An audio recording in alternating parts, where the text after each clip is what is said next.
Yes, Yes, sir. sir. Okay, now we go to this one now. So continuing now, we have now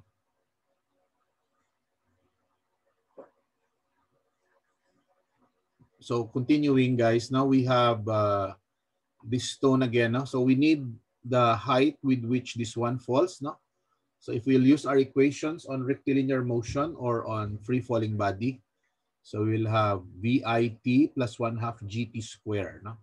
Since the initial velocity is 0, then we will end up with simply the equation 1/2 GT squared. No? Now, the distance, negative distance may no longer apply here. No? Because we know that this is going downward if we indicate the value there to be negative. No? But what we need is the magnitude only. No? So that magnitude is crucial, no, for us to calculate, no, our value. No? So 2 seconds, if we square it, no, divide by 2, no, still gives us 19.6 meters. So this one falls for 19.6 meters. So therefore, no, the new height, no, from the ground will be 19.6 if we subtract that from 50. No?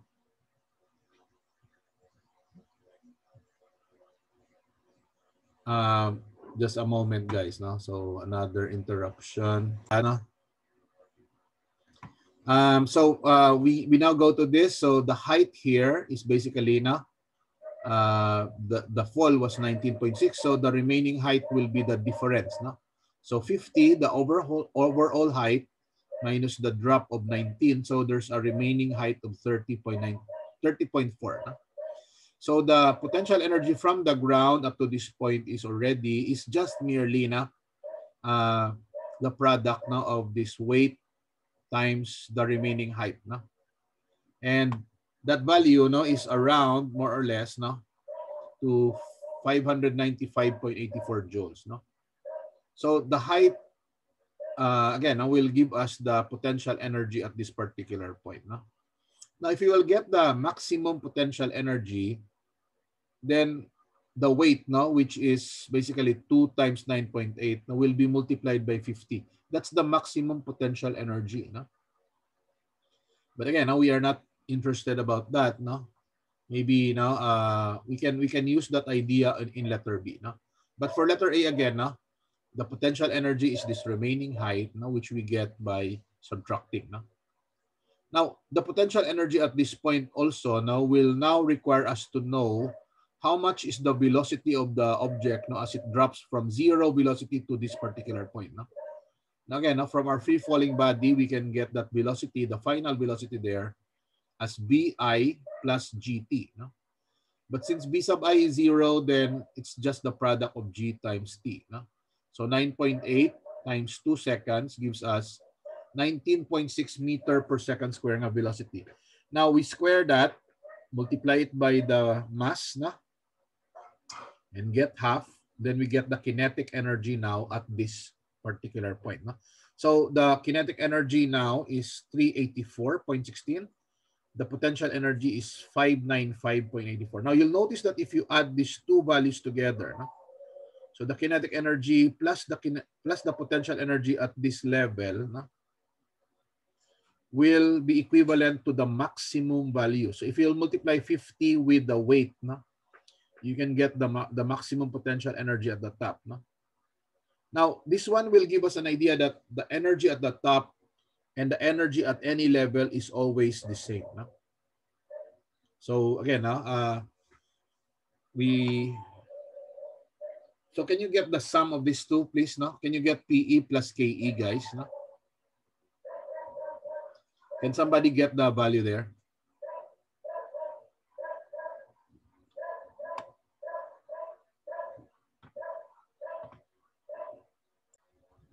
Again, no, if we'll get the potential plus the kinetic energy at this point, so the total energy, no, the total energy is 980. No?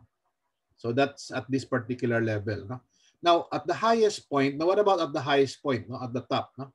What will be our potential energy and what will be our kinetic energy at the highest point? So this is the maximum height. No?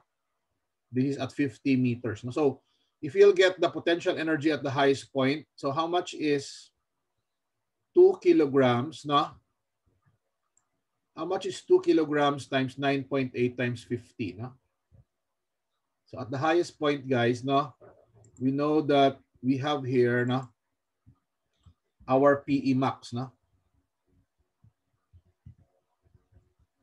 What's our PE maximum, no, at the top, no? So that's not PEAX, that's PE maximum. Can you multiply, please, no, our value for PE maximum?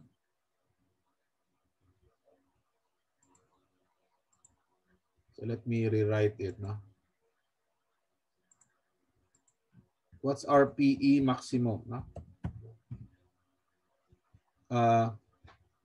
Can you multiply the weight with 50, guys, no? So that's 2 kilograms times 9.8, no?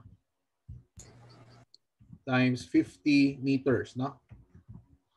Is that 980 also? Yes, sir. 980. Yep, sir. 980 joules, no? But what about the kinetic energy at the highest point, no? At the highest point, since there's no velocity there, its kinetic energy is simply 0 joule. Zero.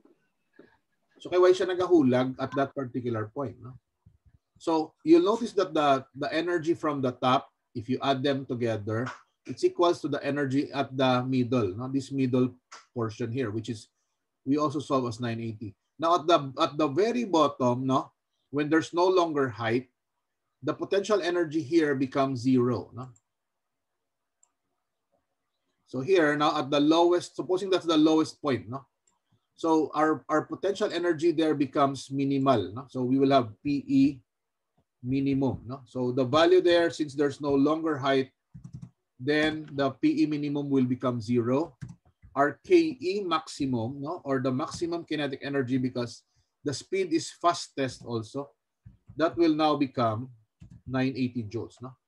Now, what I'm telling here is that the energy at any level, guys, is always conserved, no?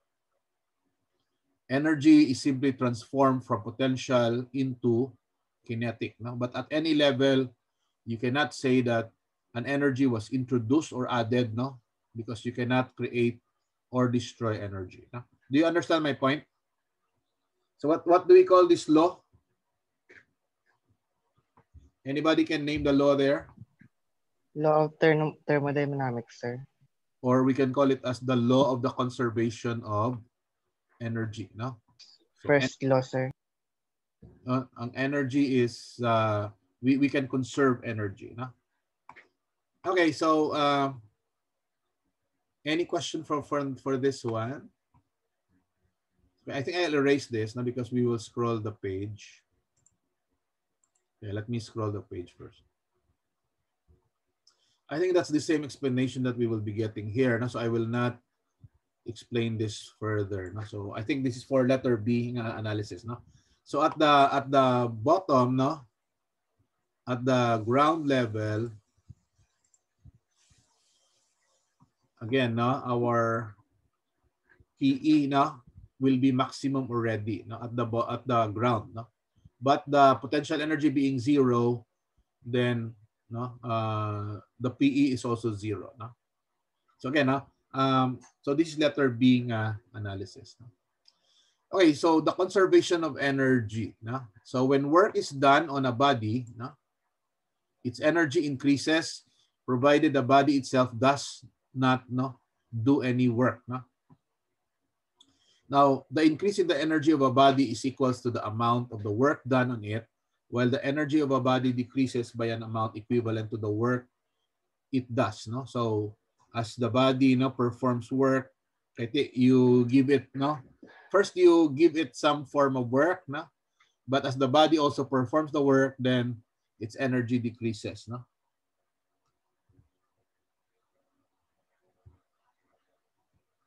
Okay, no, so we call this as the law of the conservation of energy, no.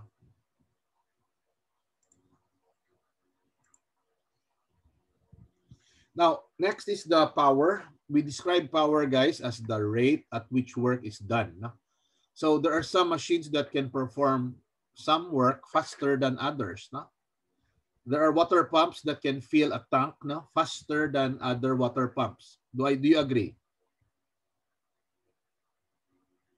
Let's say you will use a water pump, you will fill, no, the swimming pool with water, no? Now, if you'll use, no, a smaller, no, horsepower na pump, then maybe, no, it will take you several days to fill the swimming pool, no, with water, no? But if you'll use a bigger or more powerful pumps, then maybe, no, in several hours you are done, no? Or in some few number of hours you can fill the swimming pool already with water, no? Okay, now depending on the power of the machine, no? There are cars that have greater horsepower, and it can carry so much load, no? Pero may mga salakyan yang kung kargahan mo sang damo, no? If you put, no, several loads on it, hindi na siya magdalagan, no? Because again, of the power that you are using, no? So again, no, mechanical power, no? Aircon, no? Our aircon there are aircons that have 1 horsepower value, no? There are aircons that have 3 horsepower value. So if you want to make the room cooler, no, and in less time, then you use an aircon with a higher power, no? So again, depende, no? Kung dasig ang gusto mga obra, then you let a machine, no, do that, no, with greater power, no? So the rate at which work is done is known as the work power, no? The word power, no? Now, how do we get this value? So we divide the work by time, no? The work done in joule divided by a time in seconds, no, gives us the unit or the expression called power, no? Now, work can be also expressed, no, if from this equation, the product of power and time, no, is also equals to the work that we do on the device, no? So P times T is work, or what's the unit of joule per second? That's what we call watt, no? So another unit will be introduced for power, which we call as watt, no? Now, an example, a motor lifts an object of mass 50 kilograms in a vertical height of 5 meters, no? So how much was the work done, or the potential energy, no, that we give to the object now when we lift it a height of 5 meters? So 50 times 9.8 times 5, no, gives us a value in joule, no? So you can think of this as the work done now by overcoming gravity. Now, if you divide it by the 3-minute nga time, no, which is equals to 180 seconds, no? So 3 times 60 seconds, no, gives you a time of 180 seconds. No? So in terms of joule per second, our power now is equals to 13.6 watts, no? So ano ang unit nga power? No? What's our unit of power, no? Watt, sir.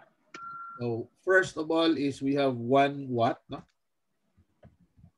equals to 1 joule per second, no? Now another value that is also common for our power is HP. 1 horsepower, no? So there's also another unit for power there, no? And I think we have a definition here below, no? Hopefully there is. We have 746 watts, no? Ang 1 HP, no? Or there's another expression in terms of foot-pounds, no, in the British system, that is equals to 550 na foot-pound per second, no? So this is a bigger unit, no, ang horsepower. But again, no, they're equivalent. This is equal to 746, no? I think may 745 point something na, no? But for our case, let's just use, no, a whole number, no, 746, no? So ano na, mga electrical motors, no, they are expressed in HP, no? Aircons, no, ref.